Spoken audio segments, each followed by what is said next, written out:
Hello guys, good morning. Ay, maglilinis ako dito guys.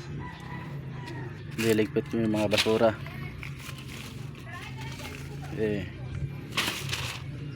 Pag umulan na naman, tatanggayin na naman to, dadalhin doon sa ilog.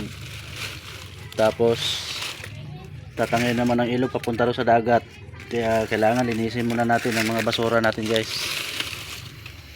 Kaya maging friendly tayo sa ating kapaligiran, para maging kaaya-aya naman. Yan, kagaya ng mga plastic, kasi yung mga plastic na ito hindi naman nabubulok to eh.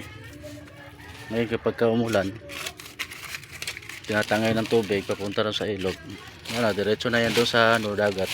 Kaya nasa atin ang pagbabago guys.